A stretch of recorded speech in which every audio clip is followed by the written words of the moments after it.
acredito que nós vamos estudar hoje uma personalidade que eu não consigo nem falar o nome. Não porque eu não queira, não há o nome dela. É uma mulher, ficou muito famosa, só que a Bíblia não fala o nome dela.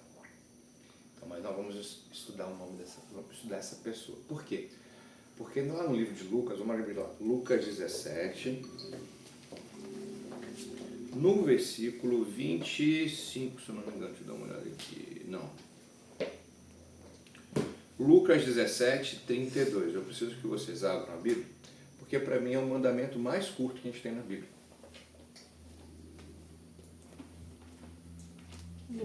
Lucas, capítulo 17, versículo 32, o próprio Senhor Jesus, ele lança um mandamento muito curtinho.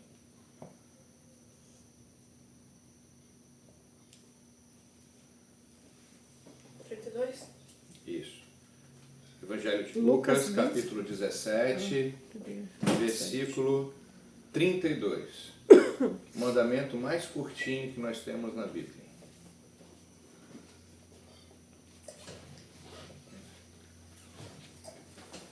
Acharam? Sim. Ótimo. Nosso Senhor Jesus, quando ele vai falar do final dos tempos, quando ele vai advertir a humanidade em relação ao tempo final, ele não fala, olha, façam igual Davi. Não, ele não diz isso. Faça igual Abraão. Não, ele não fala isso. Ou siga exatamente o que os apóstolos tal e tal. Não, ele não disse. O que o Senhor Jesus diz no final dos tempos, ele fala, cuidado, lembrai-vos da esposa de Jó. Não, perdão, de Ló. Lembrai-vos da esposa de Ló. Quem é essa mulher? Qual o nome dela? Nós não sabemos. Então, o pedido de Jesus, de forma mandatória, é lembrai-vos dessa mulher. Por que essa mulher ela foi importante? O que nós conseguimos aprender dela? Bom, então a gente vai ter que voltar na história dela. A história dela acontece lá no início, lá em Gênesis 19. Podemos abrir lá. Gênesis 19. Só que a gente não vai ler toda a história de Gênesis 19. Eu vou tentar dar um contexto, tá? Vamos entender assim. Enquanto vocês procuram a 19, mas prestem atenção enquanto vocês vão procurando. Tomara que não tenha sido nenhuma batida de carro. Bem, Deus ele fala para Abraão, Abraão, sai da tua terra, sai da tua parentela e vai para uma terra que eu vou te mostrar. Até então, Abraão vivia com os pais, tá? Uma família numa terra que cultuava vários deuses. E o Criador, ele levanta Abraão para ser o grande patriarca. Abraão escuta essa voz e Abraão levanta acampamento, quebra os pratos com a galera e vai para uma terra que Deus vai mostrar. Que terra? Nós não sabemos. Quer dizer, Abraão não sabia na época. Tudo bem? Então Abraão se levanta. É mais ou menos assim, ó, você tem a sua vida estabilizada. E Deus fala, sai da tua terra, larga tudo que tu tem e vai para um lugar que eu coloco. Aí você fala, mas ninguém faz isso. Pois então, faz. Mais ou menos nós fizemos isso, eu e minha esposa. E recentemente um dos meus mestres está fazendo isso. Simplesmente ele apareceu em Florianópolis do nada.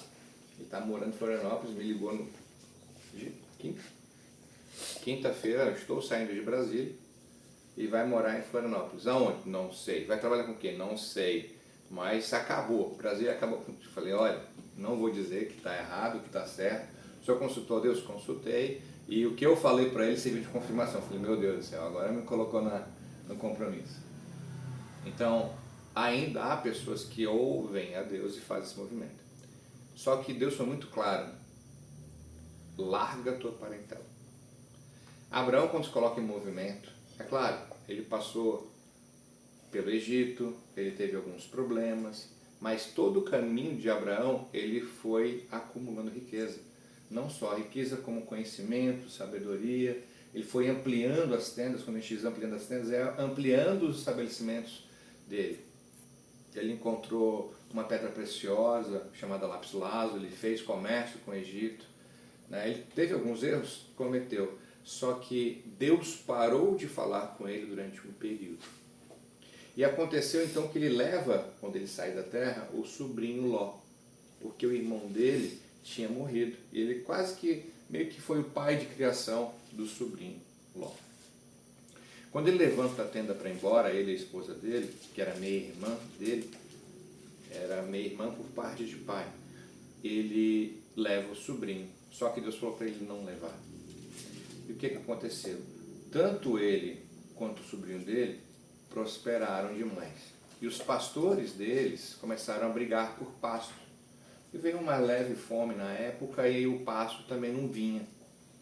Então eles começaram a brigar. E aí ele, um belo dia, chegou assim, foi para um lugar bem alto e falou, escolhe um lugar. Ó, se você escolher para a direita, eu vou para a esquerda. Se tu escolher a esquerda, eu vou para a direita. E Ló olha, e ele viu um lugar muito rico, um lugar muito verde, e aonde tinha a cidade de Sodoma, e próximo à cidade de Gomorra, que era um vale fértil na época. Ló, então, influenciado pela mulher dele, escolhe aquele local, ou seja, o lugar mais rico. O lado oposto era um local mais desértico.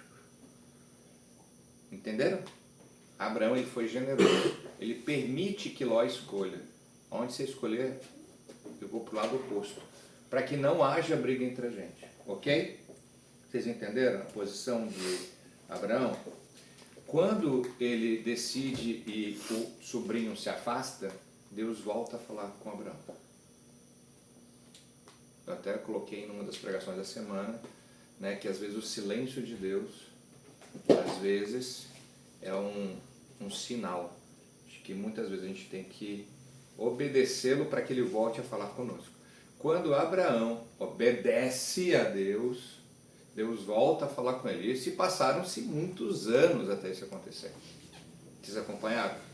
Bem, então nós temos Abraão e Ló se afastando. Ló vai para o vale fértil e Abraão vai lutar no vale do deserto, só que Deus lança a promessa aonde ele estivesse.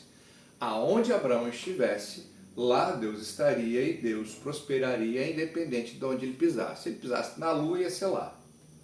A escolha da terra não iria influenciar, porque o que Deus determinou ia se cumprir, amém? Mas Ló foi morar em Sodoma. Sodoma era uma grande cidade, uma grande capital, logo muito povoada, luxuosa, articulações políticas, conforto, estabilidade, boa comida, proteção de muralhas, proteção de arquitetura. Lembra, Abraão morava em tendas. Ora estava aqui, ora estava ali, negociando uma terra aqui, negociando uma terra ali. Lá era uma cidade, era uma fortaleza, entende? E era lá que Ló estava. Só que a maldade de Sodoma, ela lotou o copo da ira de Deus. E Deus então envia anjos àquela cidade. E os anjos, ao chegarem na cidade, eles são levados a se esconder na casa de Ló, porque quando Ló estava, Ló mesmo estando lá, Ló, ele sabia que aquela cidade não fechava com ele, sabe? Ele não se compreendia com aquela cidade, com a perversidade daquela cidade, ele não gostava daquilo. Então, ele estava na porta da cidade, contemplando, e ele recebe os anjos, ele vê os anjos vindo, e era da cultura da família de Abraão receber bem os visitantes. Só que o povo da cidade, que tinha uma pegada meio homossexual, quando viu aqueles anjos em formatos de homens, eles quiseram fazer um trem lá com eles. Uhum. Entendeu, né? Uhum. E aí Ló fala negativo, eles são meus convidados. Ló, ele tinha tanto compromisso, porque ele aprendeu direitinho com Abraão, ele falou, não, eles são meus convidados, eu tenho obrigação moral de protegê-lo, fica com as minhas filhas, mas com eles vocês não vão mexer. E o povo todo queria invadir, o povo todo queria derrubar a porta, porque eles queriam ter relação sexual com aqueles dois homens, que eram homens, na verdade eram anjos. Estão entendendo? Entenderam a situação? Bem, aí a gente se encontra, então, agora no capítulo 19, e deixa eu ver aqui, e podemos começar no 15. E quando a manhã surgiu, então os anjos apresentaram Ló, dizendo: levanta-te, toma tua esposa, nós não sabemos o nome dela, as tuas 2 filhas que estão aqui, para que não sejam consumidos pela iniquidade da cidade. Porque a cidade ia ser destruída. Também teve uma situação que Abraão estava intercedendo pela cidade. O anjo do Senhor, que é uma teofania, aparece para Abraão, e Abraão fala: vocês vão destruir a cidade. Ele lembrou de Ló. Tá, mas e se o senhor encontrar 50 justos? Se nós encontrarmos 50 justos, não vamos destruir. E 20, e foi negociando. Tá, se eu encontrar uma quantidade X. Não, se eu encontrar um justo, 10 justos, eu não vou destruir a cidade. Não encontrou, só tinha Ló. Por amor a Abraão, Deus, por lealdade a Abraão, ele quis salvar Ló. Tudo bem? Só que Ló estava se demorando demais. Ló tinha construído uma casa, Ló tinha uma esposa que gostava daquela cidade. As filhas de Ló foram criadas naquela cidade, elas não queriam abandonar.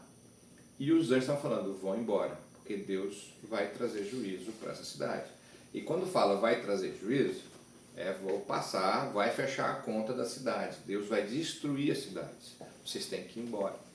E Ló estava demorando demais. Tanto é que começa assim, ó. E quando a manhã surgiu, então os anjos apresentaram a Ló, dizendo: levanta-te, toma a tua esposa, as tuas 2 filhas que estão aqui, para que não sejas consumido pela iniquidade da cidade.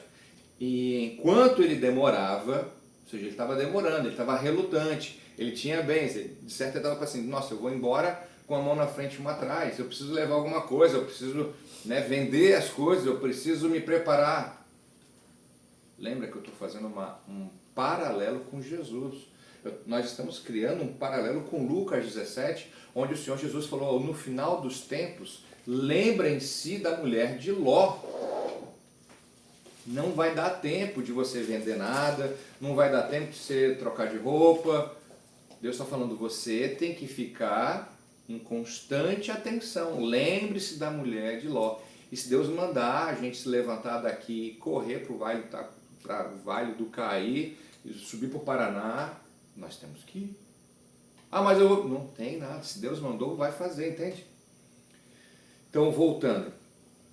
Enquanto ele demorava, os homens seguraram a sua mão, ou seja, os anjos, eles tomaram, então, digamos, à frente: vocês estão demorando demais. Eu vou vir com a espada, o anjo da destruição vai vir, então pegou a mão dele, a mão da sua esposa, a mão de suas 2 filhas, o Senhor foi misericordioso com ele, e tiraram eles e puseram fora da cidade.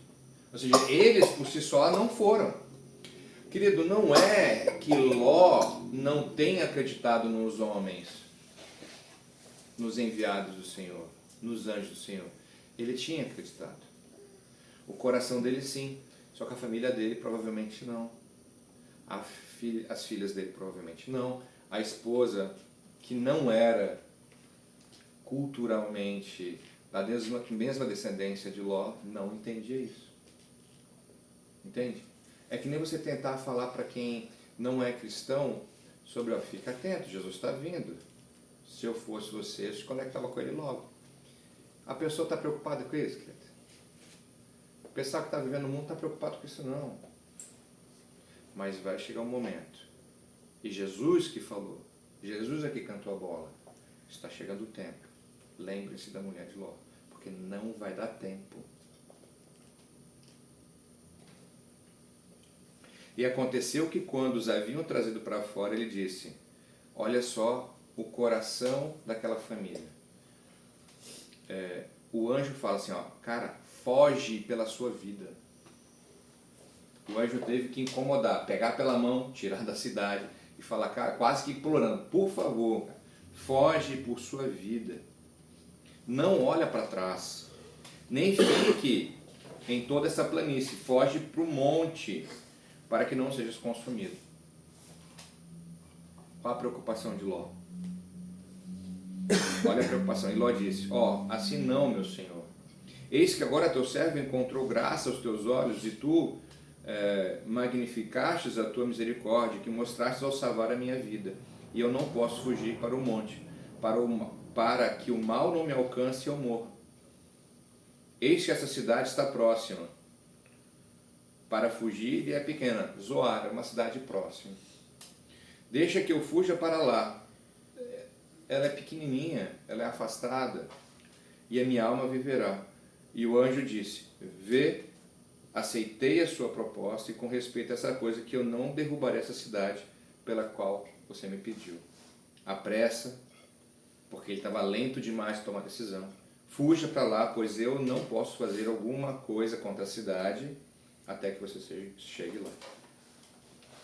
Ou seja, cara, a gente vê uma insistência dos anjos do Senhor em tentar convencer uma família a sair de um local que ia ser destruído.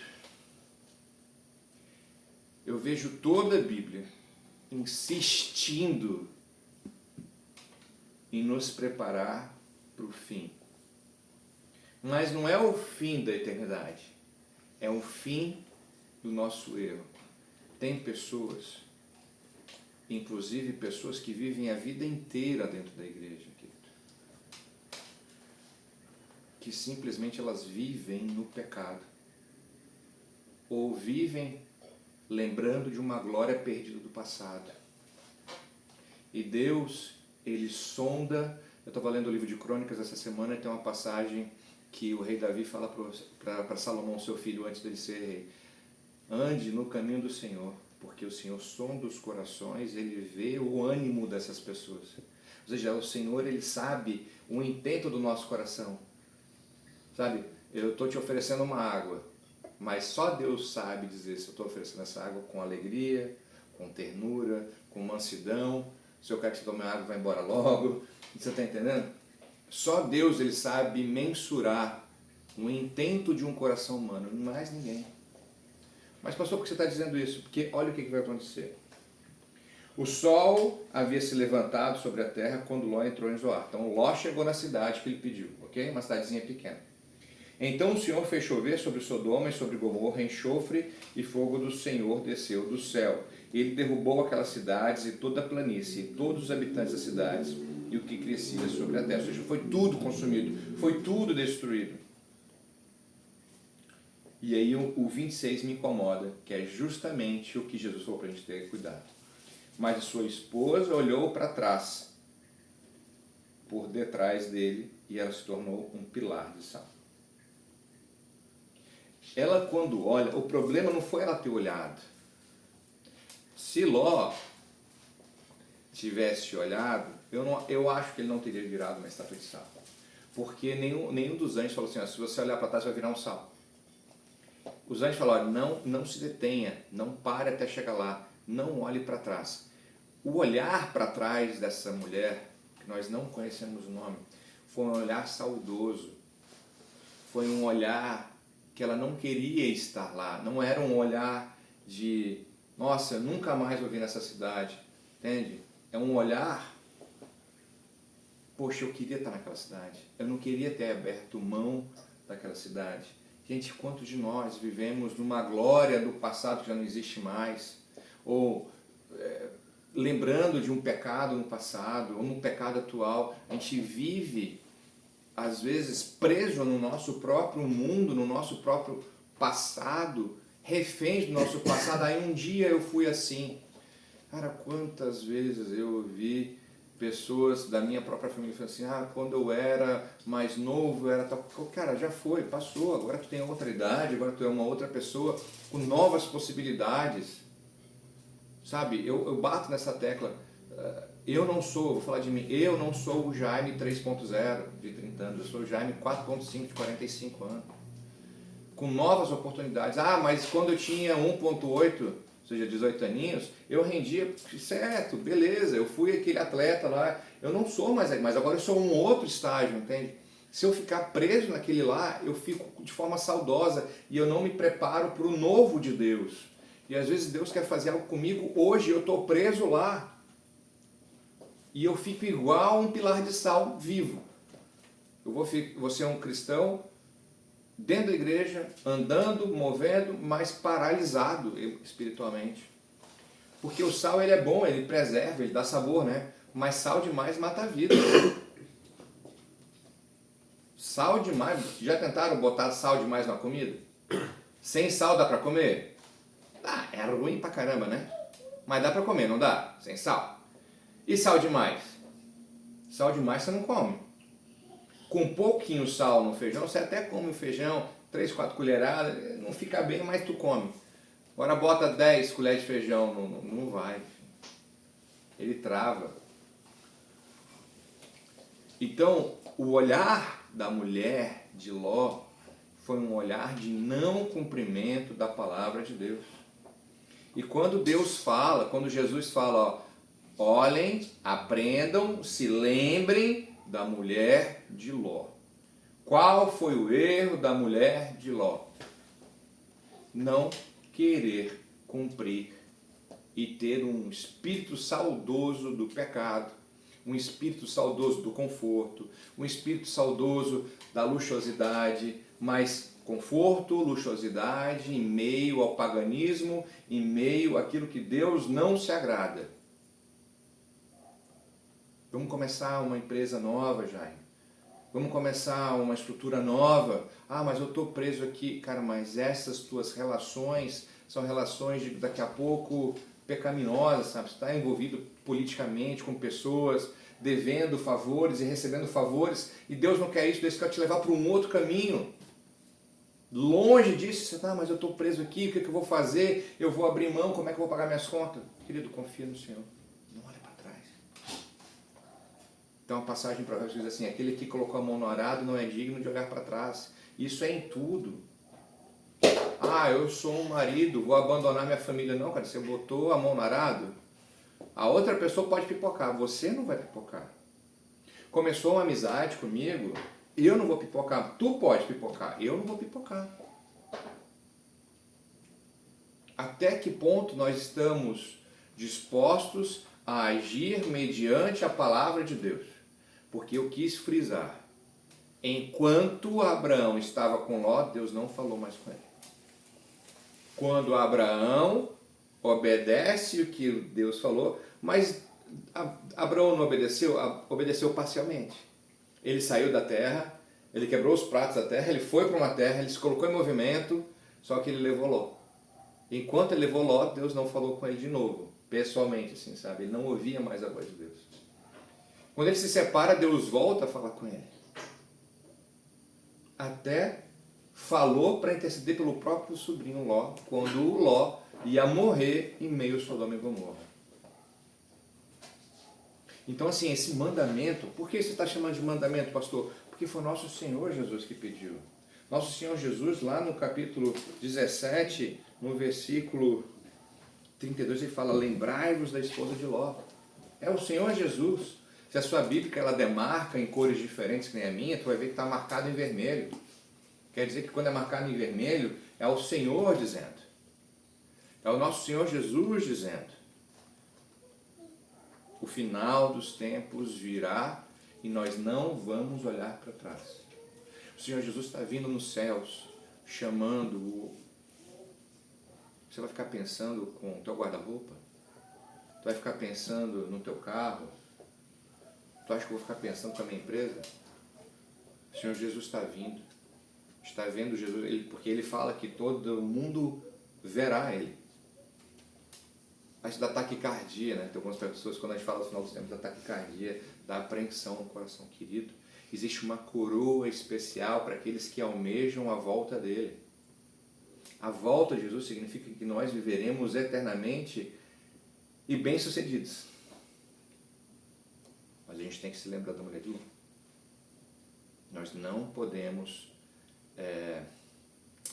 achar que o tanto de dinheiro que nós temos, que o tanto de conexões que nós temos, que o tanto de bens que nós temos, é isso que nos faz completos. Nós só seremos completos com Cristo. Amém? Se nós tivermos um coração, foi a oração do início, um coração contrito, um coração quebrantado, nós vamos ter bens, nós vamos ter conforto, nós vamos prosperar, nós vamos interceder por outros, como Abraão intercedeu por Ló, e Abraão prosperou ininterruptamente. Abraão não parou de crescer um minuto sequer. Até quando ele errava, o bichinho dela acertava. Teve um caso que ele foi para o Egito, o faraó se engraçou com a mulher dele, achou ela muito bonita, e aí ele com medo do faraó, porque falaram para ele assim, ó, o faraó, se gostar de uma mulher, ele manda matar o marido. E aí ele, em vez de confiar em Deus, ele se aperta. Fala que tu é minha irmã. De fato era, minha irmã. Aí o faraó pega ela, leva ela para o harém. Todo mundo no palácio ficou enfermo. Até que chegou no ouvido do faraó que, ó, essa é a mulher de Abraão. Sabe o que aconteceu? Ele foi expulso do Egito? Foi. Só que ele foi expulso com ouro, com prata, com servo, com carros, com bens. Até errando o homem conseguiu acertar. Por quê? Coração contrito e quebrantado. Agora te pergunto, se Deus chega para Abraão, Abraão, sai dessa cidade que o fogo vai vir. Tu acha que ele ia esperar amanhecer um outro dia? Ele ia juntar as trouxinhas dele, ia grudar na Sara embaixo do braço e falar, pessoal, eu estou indo, quem quiser vir, vem. E me lembra muito o caso de Josué que nós estudamos. Josué chega no final do livro dele e fala assim, olha, eu não sei quanto a vocês, mas eu e minha casa vamos servir ao Senhor. Quem quiser quebrar os pratos com os deuses pagãos, a hora é agora. Eu e minha casa quebramos, nós vamos servir ao Deus. E eu fico imaginando exatamente Deus falando a mesma coisa através dos anjos para Abraão. Abraão, foge. Tu acha que ele ia ficar negociando se ia para zoar? Se Deus mandou ir para o monte, para onde ele ia? O monte. Ele saiu da casa do pai, do conforto do pai, e foi para um lugar que Deus não tinha revelado, revelou só no trajeto. Tu quer tocar terror na família? Tu fala, vamos sair. Os maridos de plantão aí, faz assim, ó, amor, vamos sair mais tarde. Primeira pergunta da mulher, para onde? Aí eu falei, mas por que você quer saber? Não, para saber qual roupa que eu vou. Quem aqui já ouviu isso? Eu já ouvi a minha esposa. Amor, vamos sair mais tarde? Tá, para onde? Ah, vamos sair. Mas eu tenho que saber a roupa? Uma vez eu falei para meus filhos assim, vamos sair, pai vai sair com vocês. Para onde a gente vai, pai? Não sei, vamos decidir no horário. Eu não sabia mesmo para onde a gente ia comer em Lajeado. Rapaz, eles eram pequenos. Eles foram até dentro do carro. Onde é que é, pai? Já estamos chegando? Onde é que é, pai? Já estamos chegando, pai? A gente acha que isso está muito longe da nossa história. Mas nós somos testados e levados a escolher continuamente sobre quem é Deus na nossa vida. Nós, a cada negócio, a cada aperto de mão, será que Deus queria que tu apertasse a mão daquela pessoa e fizesse negócio com aquela pessoa e se conectasse com aquela pessoa e trouxesse aquela pessoa para a sua casa? Aquela pessoa, ela está alinhada, pensando exatamente como você quer, ou você tem que agir que nem Abraão? Vai para a direita e vou para a esquerda, filhão. Isso não tem nada a ver com deixar de amar. Isso tem a ver com um propósito. Se, cara, eu gosto muito de ti, mas se tu não tiver o mesmo propósito que eu, continuo gostando de ti aí e eu vou para lá. Quantos de nós temos essa coragem de quebrar os pratos? Não é deixar de amar, é quebrar os pratos. Segue você, encerra-se sociedade, encerra-se amizade, não é deixar de amar a pessoa, tá claro isso? Nós como cristãos temos que amar a todos, mas eu não sigo a todos, eu só sigo a um, que é Jesus. E o Senhor Jesus falou, olha, lembre-se da mulher de Ló. Logo, eu não olho para trás. Não sei se essa semana ou semana passada eu falei assim, pessoal, para trás nem para pegar impulso. Entende? Não quero saber do que eu fiz, porque eu não sou mais aquela pessoa e vocês não são mais as pessoas de fevereiro. Eu não fui nem longe, eu peguei o mês de fevereiro. Você não é mais aquela pessoa. O que tu fez lá, e aí eu me lembro de Pedro negando a Jesus a terceira vez. Lembra que teve essa história? Que Jesus ele fala assim, ó, Pedro, ainda hoje você me negará 3 vezes? E Pedro falou, rapaz, eu não vou quebrar contigo. Mesmo se todo mundo se esquecer, eu vou continuar contigo. E Jesus fala, Pedro, tá falando besteira. Ainda hoje tu vai me negar 3 vezes. E aí acontece aquilo de Jesus ir lá para o Getsemane, Judas dá o beijo, pegar, e aí Jesus está naquele momento de ser crucificado, o galo canta a terceira vez e Pedro olha e a palavra de Deus diz que os olhos de Jesus se cruzaram com os olhos de Pedro. E aí quando eu leio aquilo eu fico imaginando e me dá uma angústia no coração, porque eu tento entender o lance de Pedro. Imagina tu falar que tu é amigo, que você é fiel, que você nunca vai abrir mão e você consegue naquela mesma noite negar ele 3 vezes. Frio, fome, medo. E aí eu olho no olhar de Jesus. Mas o olhar de Jesus não é um olhar que constrange Pedro no sentido assim, cara, eu te falei que tu era pecador. O olhar de Jesus era o olhar para assim, independente do que você fez, eu continuo te amando. O chamado de Deus para Ló foi em amor a Abraão. Falou, Ló, sai. Os anjos pegaram na mão de Ló. Pegaram na mão da mulher de Ló, nas filhas, e levou para fora da cidade. Se apressa. Era mais que suficiente. E eu me pergunto, será que quando o Espírito Santo falar aos nossos corações, Jesus está vindo, será que a gente coloca o joelho no chão e clama, Abba Pai? Será que a gente, na frente, nesse momento, a gente vai estar preparado? Porque tudo vai se resumir ao que nós vamos fazer naquele momento. Eu não quero ser, a gente diz aqui no culto, né? Não tem tempestade, não tem alagamento, não tem pedra caindo, a gente fica, louvado seja o Senhor, Deus é bom, louvado o Senhor porque está nos prosperando, nós estamos com a barriga cheia.